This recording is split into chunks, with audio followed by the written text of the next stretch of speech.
네, 여러분 안녕하십니까. 범죄 예방 지도사에 관련되는 자격증이죠. 그래서 범죄 예방 지도사에 대해서 이 강의를 진행하게 됐는데, 일단 첫 장에는 범죄 원인입니다. 그래서 우리가 개념을 정립할 때 범죄가 과연 뭐냐, 이거부터 출발이 돼야 되겠죠. 그리고 나서 이제 계속 진행이 되면서 더 예방과 관련되는, 또 이제 대책과 관련되는, 이렇게 이제 진행을 하는데, 일단 범죄 예방 지도사 1강 순서를 진행을 하겠습니다. 하고, 우선 그 진행을 본격적으로 하기 전에 저의 양력을 간단하게 소개를 드리고 진행하도록 하겠습니다. 자, 저는 여기 나와 있듯이 바로 지금 경찰관 출신입니다. 그래서 그 범죄와 관련되는 업무, 거기에 관련되는 업무를 오래 경험을 했고, 또 대학에서도 수사, 특히 수사와 관련되는 그런 업무를, 그런 강의를 주로 많이 해왔습니다. 그래서 일단 범죄 예방 지도사 실무와 관련돼서 여러분들에게 아마 알찬 강의가 될 줄 믿습니다. 자, 우선 1강 순서를 진행하도록 하겠습니다. 자, 일단은 범죄가 뭐냐? 그렇죠? 이걸 먼저 알아야 되겠죠. 그래서 범죄가 뭐냐? 요거는 일단 우리가 형식적인 게 있고 실질적인 게 있죠. 형식은 뭐냐면 좁게 보는 겁니다. 형식은 좁게 보는 거고, 실질은 조금 넓게 본다, 이렇게 생각하면 돼요. 그래서 이제 형법이라는 과목이 있습니다. 형법. 이건 내 대학교에서 이제 배우는 과목인데, 형법이라는 과목은 바로 이제 좁게 보고 얘기하는 겁니다. 과연 범죄가 뭐냐? 요건이 있죠. 이제 깊이 들어가면 뭐 구성요건, 해당성, 위법성, 책임성, 뭐 이런 그 아주 전문적인 용어가 나오는데, 우리가 범죄 예방 지도사 시험은 그 정도로 전문적인 용어 그렇게 뭐 접근할 필요는 없고요. 일단은 형법에서 말하는 죄, 형법에서 말하는 여러 가지 죄가 나옵니다. 뭐 살인죄, 강도죄, 강간죄 뭐 해서 절도죄 해가지고 많은 범죄가 나오죠. 그러니까 형법에 나와 있는 범죄, 형법에 나와 있는 범죄만 가지고 우리는 형식적 의미의 범죄라고 합니다.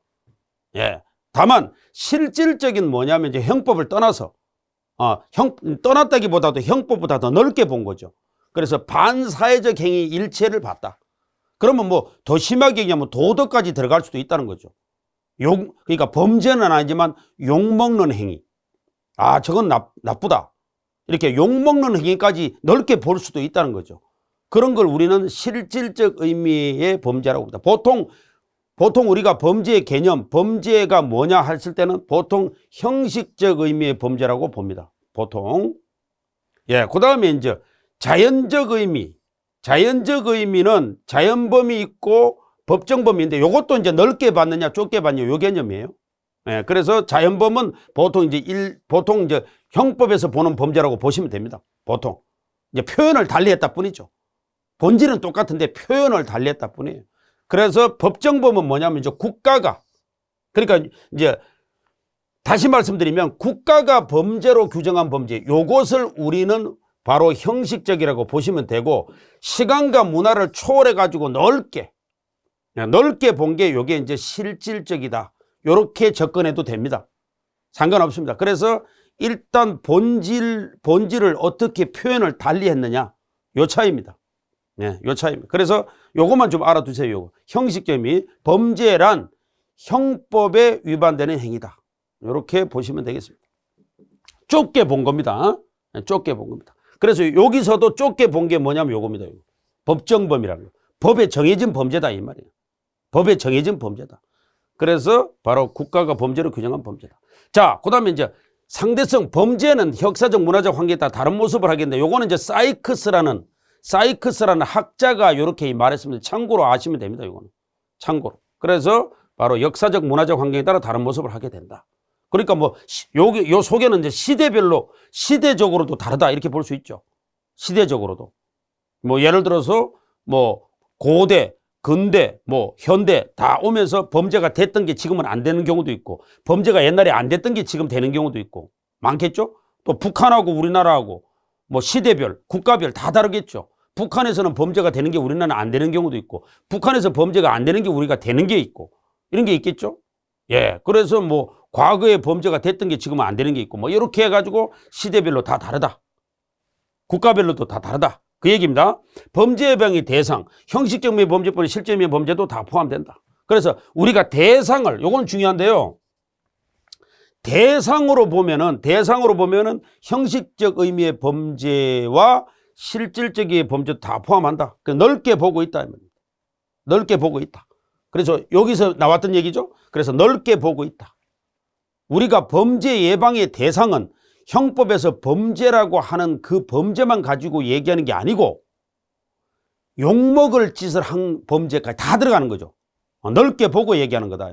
그러니까 이 예방의 목적은 결국 사회를 편안하게 한다는 그 목적이 있기 때문에 꼭 범죄만 예방이 대상이 되느냐, 그건 아니다. 우리가 넓게 보고 이야기해야 된다. 그래서 자연적 법정범을 모두 포함해야 된다, 이렇게 봅니다. 자연범 법정범은 여기서 나왔던 얘기죠. 예, 그렇게 보시면 되겠고, 그 다음에 이제 뒤에를 보시면은 현대범죄의 특성은 뭐 간단하게 읽으셔도 되고, 요새 최근에 현대 범죄는 전부 다 뭐예요? 강력범, 소년범, 여성범죄가 증가하고 있죠.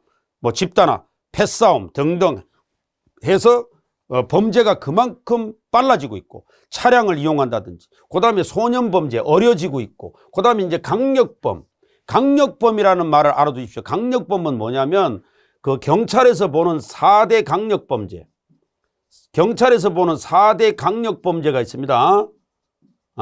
경찰에서 보는 4대 강력범죄가 뭐냐면 이제 살인, 이런 겁니다. 참고로 알아두십시오. 살인, 강도, 강간, 방화, 뭐 이런 게 있습니다. 그래서 경찰에서 보는 4대 강력 사건은 바로 이런 것들이 있다. 살인, 강도, 강간, 방화 많이 들어보셨죠? 참고로 외워두십시오. 참고로. 그 다음에 여성범죄, 그 다음에 자꾸 범죄가 나이가 어려지고 있다, 이 말이죠. 그래서 바로 이런 것들. 그 다음에 흉포, 잔인화, 뭐 토막살인이라든가 잔인해지고 있다. 현대범죄 특성이죠. 자, 그 다음에 이제 쉴리라는 사람이, 요거는 중요하죠. 쉴리라는 사람이 뭐라고 얘기했냐면 학자 이름입니다. 뭐 사람 이름을 외울 필요는 없는데 요 네 가지 단어는 꼭 좀 알아둬라. 쉴리라는 학자가 주장한 내용 중에서, 자, 범죄는 요 네 가지가 충족이 되면 범죄는 터질 수밖에 없다. 이렇게 주장한 바가 있습니다.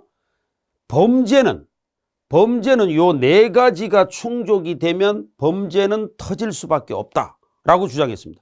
뭐냐면 범죄가 동기가 영어로 외워두십시오. 자, 모티브가 있죠.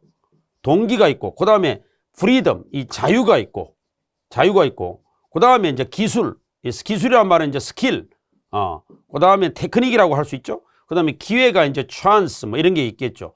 그래서 요 네 가지가 네 가지가 충족이 되면 범죄가 터질 수밖에 없다라고 주장한 학자가 쉴리라는 학자입니다. 예를 들어 볼까요? 자, 동기는 당연히 있어야 되겠죠.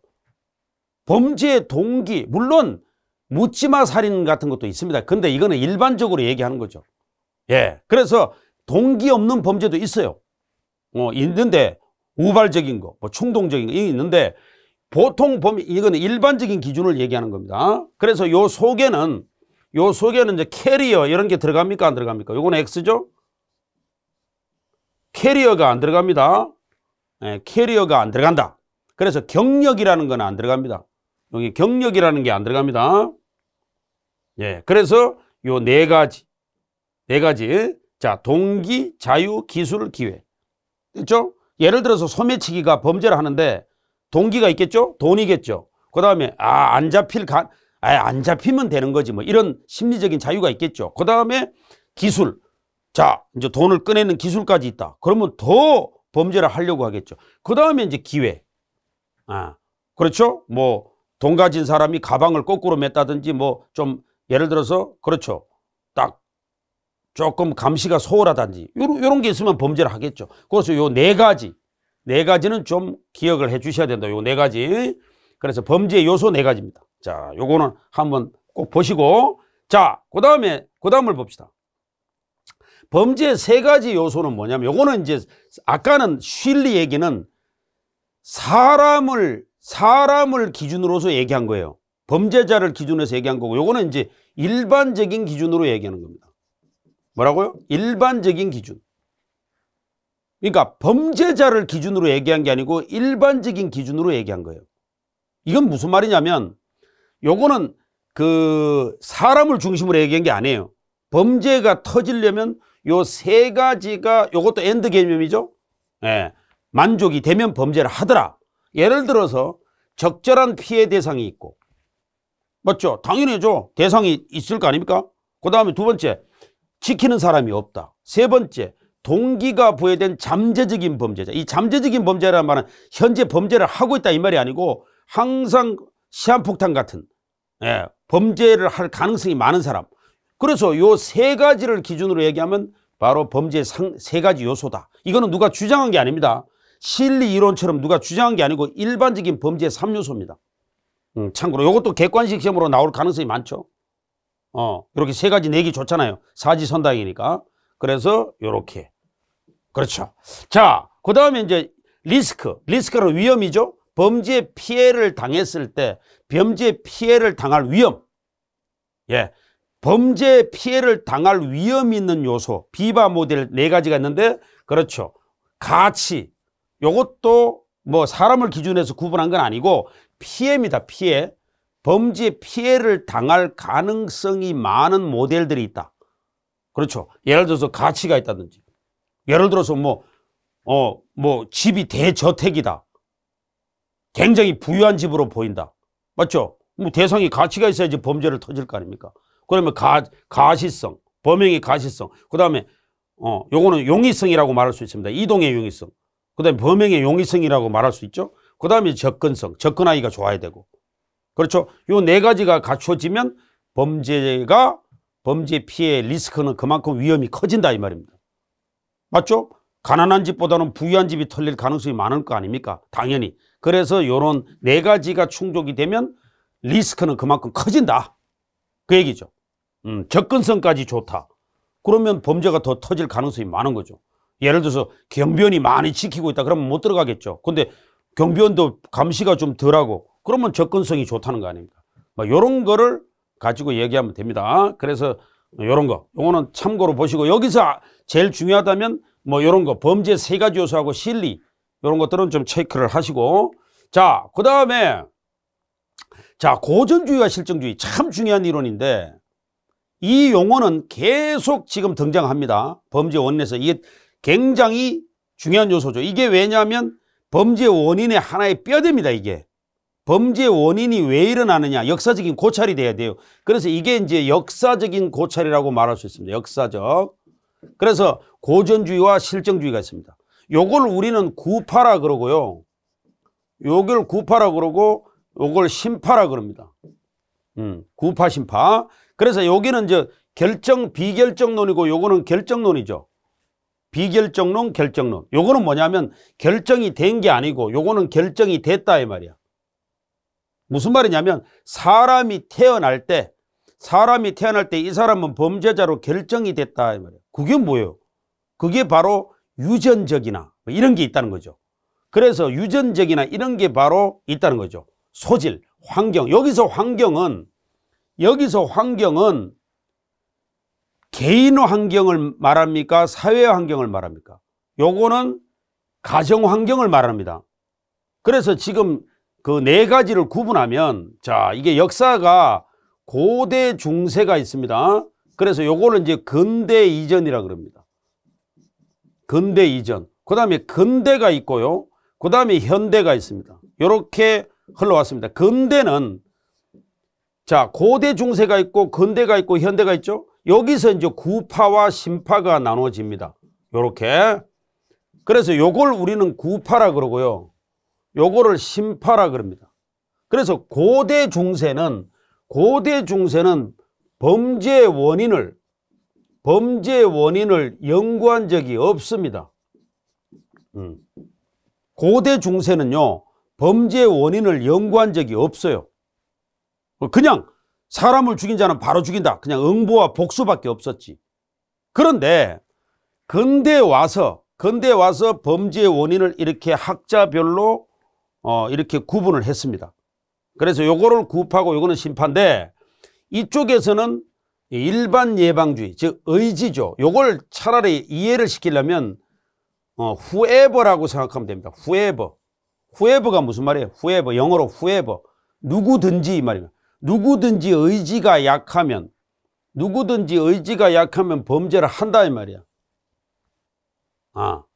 요거는 의지하고는 관계가 없고 이건 하나의 환자로 보는 거다 이 말이야. 범죄자를 환자로 보는 거야. 범죄자를 환자로 본다고. 그래서 요거는 치료를 해야 된다 이 말이야. 그래서 특별히 취급해야 된다 이 말이야. 그래서 요걸 특별 예방주의라고 합니다. 요거는 일반인을 대상으로, 그러니까 요거는 형벌을 강하게 주면 되죠. 형벌을 강하게 주면 다른 사람들이 무서워서, 그러니까 일벌 100개, 뭐 시범 케이스 이런 말 들어보셨을 거야. 군대에서 그런 말 들어보셨잖아요. 남자들은 군대 갔다 온 사람들은 그런 말 들어봤잖아요. 한 사람을 강하게 엄하게 처벌하고 그래서 나도 저렇게 되면 안 되겠다. 그런 얘기. 북한이 그런 거 많이 하잖아요. 공개 처형을 한다든지. 그렇죠? 그러니까 이거는 뭐예요? 이쪽은 사람이 환자로 보는 거죠. 범죄자를 하나의 환자로 보는 거예요. 그러니까 이거는 뭐 강하게 처벌해서 될 일이 아니다 이 말입니다. 이거는 치료를 해야 된다. 무슨 말인지 이해되죠? 그래서 이쪽과 이쪽이 이렇게 근대화해서 서로 첨예하게 이렇게 대립이 됩니다. 범죄의 원인에 대해서. 예. 그래서 일단은 이렇게 대별이 되는 게 어느 시대냐면 근대입니다. 근대. 뭐 사람 이름을 따로 외울 필요는 없어요. 이걸 주장한 사람이 이제 롬브르죠. 창시자인데. 그 다음에 이제 비결정론. 고전주의에서는 바로 베카리아 뭐 이런 사람들입니다. 뭐 더 깊이 들어가면 뭐 고전주의에도 뭐 칸트라는 사람도 있고 헤겔이라는 사람도 있고 그렇습니다. 뭐 포에르바 뭐 이런 학자도 있고 뭐 학자 이름을 외울 필요는 없고, 그다음에 실증주의는 이제 롬브르조, 페리, 가로팔로 이런 사람들이 등장하고 있다. 의미는 이해하시겠죠? 예, 구파는 의지가 약하면 범죄를 한다. 그다음에 실증주의는 의지하고는 상관이 없다. 그 사람의 가정 환경, 예를 들어서 아버지가 엄마를 매일 때린다든지 이런 가정에서 또 자란 사람들, 또 유전적인 면 이런 거를 강조하는 게 이쪽입니다. 그래서 특별히 취급해야 된다. 그래서 요거를 특별 예방주의다 이렇게도 얘기합니다. 무슨 말인지 이해되죠? 예. 그래서 요렇게 흘러왔다. 그래서 요거는 행위자를 강조하는 거고 요거는 행위를 강조하는 겁니다. 예. 그래서 요렇게 흘러왔다. 자, 그리고 나서 이제 뒤에를 보시면 이제 20세기에 와서 미국을 중심으로 이 이론이 등장합니다. 이게 굉장히 중요합니다. 그래서 20세기에 와서 미국을 중심으로 해서 이제 범죄 사회학자들이 이제 뭐를 주장했다고요? 예, 이제 이런 겁니다.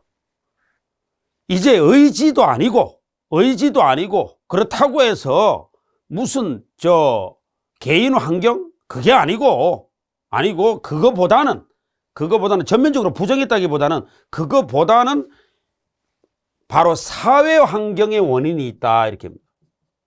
사회 환경의 원인이 있는 게 아니냐. 사회 환경이라는 말은 넓은 개념이죠. 이 속에는 빈부의 차이도 다 들어가는 겁니다. 그렇죠? 예, 빈부의 차이도 다 들어가는 거예요. 어떻게 보면 사회주의 이론까지 다 들어가는 거예요, 이게. 범죄의 원인은 가난한 사람이 있고, 부자가 있고, 그렇죠? 박탈감 등등 여러 가지 사회 속에서 나오는 거 아니냐. 그러면은 효율적으로 어떻게 범죄 예방을 할 것인가 미국에서 등장한 이론인데, 그래서 미국에서는 뭐를 주로 강조했냐면 환경 자체를 바꿔야 된다. 그러면 환경도 여러 가지가 있겠죠. 그 중에서도 물리적인 환경. 그래서 요걸 주장한 사람이 제펄이라는 사람인데, 뭐 사람 이름은 중요한 게 아닌데요. 5가지 접근 방법으로 우리가 범죄 예방을 해야 된다. 그러면 이 5가지 접근 방법이 뭐냐? 자연적 감시라는 게 있고 자연적 접근 통제라는 게 있다 이 말이에요. 그리고 요걸 얘기하겠습니다. 그 다음에 또 뒤에 보면 이제 영역성의 강화. 그 다음에 이제 활동성의 활성화. 그 다음에 이제 유지 관리. 요렇게 흘러왔습니다. 요렇게 5가지 분야로 접근 방법이 생겼는데, 하나씩 말씀을 드리면 지금 우리 경찰에서도 주로 여기에 맞춰 가지고 지금 범죄 예방을 주로 하고 있습니다. 예를 들어 볼까요? 자, CCTV CCTV가 지금 굉장히 많이 설치되어 있죠.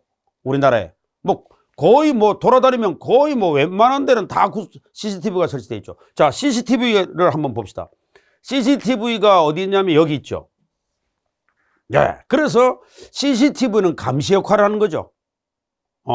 감시 역할을 하는 게 뭐 조경도 있고 뭐 조명도 있죠. 너무나 밝은 조명 있으면 범죄자가 아무래도 몸을 사릴 거 아닙니까? 자기 얼굴이 드러날까봐. 이런 얘기죠. 그러면 접근 통제하고도 관계되는 게 바로 이제 방범창. 유리창에다가 방범창을 막 꽂아놓으면 함부로 들어올지 모르겠죠. 보통 보면은 이렇잖아요. 자, 보통 이렇게 원룸이 있잖아요. 원룸. 보통 보면 뭐 도시 주택 지역에 원룸 없는데 거의 없잖아요. 그러면 예를 들어서 원룸이 이렇게 있잖아요. 이렇게 있죠. 자, 그러면 예를 들어서 이 원룸에 보면 요렇게 이제 도시가스 배관이 있습니다. 이렇게 도시가스 배관이 있죠. 보통 범죄자들이 지나가다가 다른 데 불 다 꺼져 있고 여기만 딱 불이 켜져 있다. 그러면 일반 사람은 그냥 지나가죠. 그런데 강간범 이런 놈들은 또 호기심이 생겨갖고 이렇게 올라가잖아요. 도시가스 배관 타고 올라가가지고 이렇게 들여다보고 여자가 뭐 목욕하고 있고 하면 바로 넘어 들어가서 이제 뭐 강간하고 뭐 돈 뺏고 뭐, 그쵸? 예, 카드 뺏고 도망가고 하잖아. 그럼 이제 특수강도 강간 뭐 이런 게 다 되잖아요. 흉기 가지고 위협해서 뭐 강간하고 그러면 특수강도 강간이 돼요. 그러면 예를 들어서 자, 여기를 타고 올라가더라도 여기에 CCTV가 설치되어 있다든지 이러면은 범죄를 하기가 어렵겠죠. 이렇게 범죄 예방을 하자고 하는 모델이 바로 여기입니다. 여기. 그래서 CCTV로 범죄 예방을 하자. 그게 바로 자연적 감시 쪽이다. 됐죠. 그 다음에 자연적 접근 통제는 뭐냐면 이제 만약에 여기에 여기 유리창에 방범창을 이렇게 꽂아놔도 범죄 예방이 되겠습니까? 안 되겠습니까? 되겠죠. 예. 그래서 그것도 범죄 예방이 된다. 그렇죠. 그래서 바로 접근 방법을 어떻게 하느냐. 그 다음에 뒤에 보시면 자, 그렇죠. 영역 아니면 이렇게 해도 되죠. 그 원룸 부근에다가 만약에 그 울타리 펜스 다물막 높게 설치해버리면 다물 높게 설치해도 범죄 예방이 되겠죠. 그래서 요거를 우리는 영역성의 강화라고 합니다. 예, 그 다음에 아니면 원룸 주변에 각종 노인 체육시설이라든가 공원 뭐 이런 게 많다면 이것도 범죄 예방이 되겠죠. 사람들이 많이 왔다 갔다 하니까. 그렇죠? 그래서 이렇게 접근 방법이 크게 4가지가 있는데 이제 하나를 더 추가한다면 요겁니다. 그래서 5가지가 되는 거죠. 그래서 유지관리, 요거는 뭐냐면 이제 아까 4가지의 공통사항이죠. 공통. 그러니까 4가지의 공통. 그게 유지관리다. 왜? 어떤 시설이든지 만약에 어떤 시설이든지 보수가 돼야 되잖아. 그렇죠? 부서졌으면 수리를 해야 될 거 아니에요. 어떤 시설인지 부서져 있으면 수리를 해야지. 그렇죠. 그래서 바로 유지관리는 하나의 필수다. 4가지 시설에 다 들어가는 공통적인 현상이다. 그렇게 보시면 되겠습니다. 자, 굉장히 중요한 내용입니다. 그래서 시험 문제가 만약에 쉽게 나오면 이렇게 나오죠. 자, 환경설계를 통한 범죄 예방 모델에서 공공장소 설치는 영역성의 강화와 밀접한 관련이 있다. 그러면 맞는 말입니까? 틀린 말입니까? 틀린 말이죠? 예. 그래서 이 공공장소는 활동성에 활성화고 울타리 펜스는 영역성에 강하다. 영역. 펜스라고 하는 거는 내 영역이다. 이런 걸 표시하는 의미가 있는 거죠. 예. 그래서 만약에 쉽게 나온다면 또 이렇게 나올 수 있죠. 자, 쉽게 나온다면 또 이렇게 나올 수 있죠. 예를 들어서 차단기 방범창은 자연적 감시와 관련되는 밀접한 관련이 있다. 그러면 틀린 말이죠? 예, 이런 식으로 쉽게 나올 수도 있고 아니면 비틀어서 어렵게 나올 수도 있다. 이런 것들을 좀 참고해서 정리를 해 두시면 되겠습니다. 자, 다 됐죠? 예, 요런 게 굉장히 중요한 내용들이다. 자, 일단은요, 1강을 정리를 해서 말씀드리면 시험에 출제될 수 있는 가장 중요한 이론 2가지만 말씀드리면 첫째는 범죄는 무엇이냐? 형식적 의미로 보는 게 있고 실질적 의미로 보는 게 있고, 맞죠? 그거하고 그 다음에 두 번째는 아마 1강 시간에서 가장 중요하다고 보면은 금방 말씀드린 환경 설계를 통한 범죄 예방, 요 5가지 접근 방법 상당히 중요하죠. 예, 아마 1강 시간에서 가장 중요한 거 한 개만 꼽으라 그러면 바로 환경 설계를 통한 범죄 예방. 그렇죠. 그것이 가장 중요하다고 볼 수 있고, 두 번째는 이제 고전주의와 실정주의 비교, 요런 것들. 예, 그런 것들. 그리고 범죄란 무엇이냐, 형식적 의미와 실제 의미 비교, 뭐 요런 것들만 잘 정리해 놓으시면 예, 문제를 푸는데 큰 문제가 없을 것이다. 요렇게 확신하고 있습니다. 자, 1강 시간을 마치고 잠시 쉬었다가 2강 순서 범죄 원인론을 계속 이어서 진행하도록 하겠습니다. 수업 들으신다고 고생하셨습니다.